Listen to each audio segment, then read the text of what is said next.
Bismillahirrahmanirrahim. Shenja që do të lërë dabetul ard, dalja kafshës nga toka, do të jenë një tregues i dukshëm i gjendjes së brendshme shpirtërore të çdo individi. Këto shenja nuk do të jenë të përkohshme. Ato do të jenë të përhershme dhe të pamohueshme. E gjithë bota do të shohë këto shenja dhe nuk do të ketë asnjë mënyrë për ta fshehur gjendjen e vërtetë shpirtërore të dikujt. Nuk do të ketë më rëndësi kush jep nga vjen.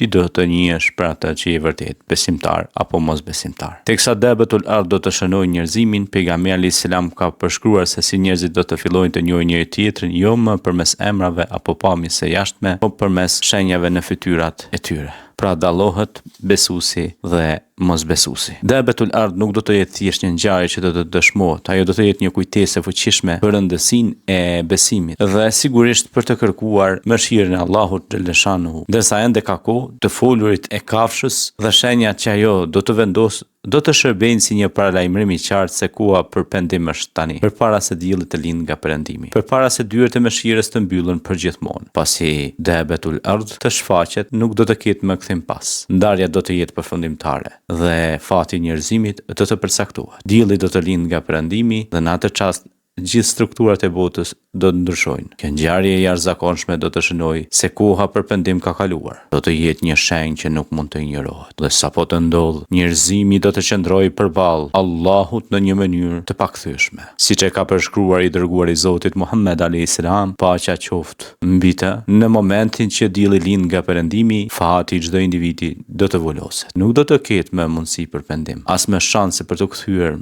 me sinqeritet tek Allah. Do të jetë tepërvo. Lindja e diellit nga perëndimi nuk do të jetë një fenomen i zakonshëm astronomik, do të jetë një shpallje kozmike që shënon fundin e një periudhe të gjatë mëshire dhe fillimin e çasteve të fundit të botës. Kjo do të jetë kulmimi i gjithçkaje që ka ndodhur më parë, sprovave, testimeve, momenteve të zgjedhjes, mundësive për ndryshim. E gjithë kjo do të arrijë kulmin në atë çast. Dhe pikërisht në atë moment do të fillojnë të shpalosen shenjat përfundimtare të ditës së gjykimit. Dielli, i cili gjithmonë ka lindur nga lindja, do të kthejë drejtimin e tij duke sinjalizuar se diçka madhështore po ndodh. Ndërsa dielli lind nga perëndimi, dabetul ard do të dalë nga nën toka. Shfaqja e saj do të jetë ngjarja e parë madhore pas këtij fenomeni qiellor. Dabetul ard, bisha e tokës, do të ngrihet si një krijesë ndryshe nga çdo gjë që është parë më parë. Nuk do të jetë një kafshë zakonshme, ajo do të jetë një shenjë hyjnore dërguar nga Allah. Detyra e saj do të jetë madhështore. Ajo do të bëjë ndarjen përfundimtare të njerëzve nga ata që besuan dhe ata që nuk besuan. Do të flasë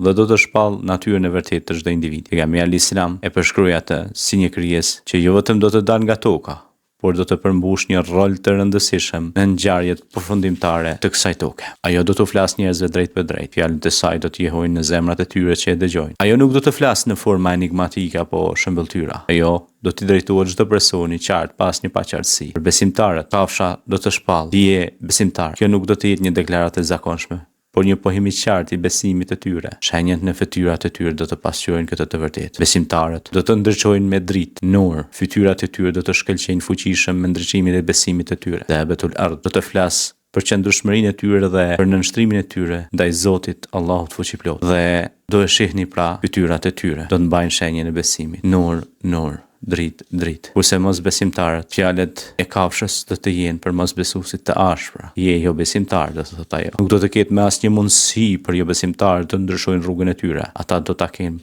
pasur kohën dhe mundësinë për të pranuar të vërtetën, por zgjodhen ta mohojnë atë. Kafsha do të shënojë fytyrat duke i errësuar dhe shtrembëruar ato. Fytyrat e tyre do të pasqyrojnë errësirën që kanë në zemrat e tyre. Ashtu siç thotë Allahu në Kur'an, atë ditë do të ketë fytyra të ndritura dhe fytyra të nxira. Mohimi i besimit që i ka çuar në atë moment, fati i tyre do të voloset dhe ata do të qëndrojnë të ndarë nga besimtarët, të shënuar përgjithmonë nga pasojat e zgjedhjeve të tyre. Teksa kafsha vazhdon detyrën e saj për të shënuar njerëzit, ajo do të lërë një shenjë të pashlyeshme si mbi besimtarët ashtu dhe jo besimtarët. Fytyrat e besimtarëve do të ndriçojnë me dritën e imanit dhe besimit, ndërsa fytyrat e jo besimtarëve do të errësohen, një simbol i dukshëm i mohimit të së vërtetës.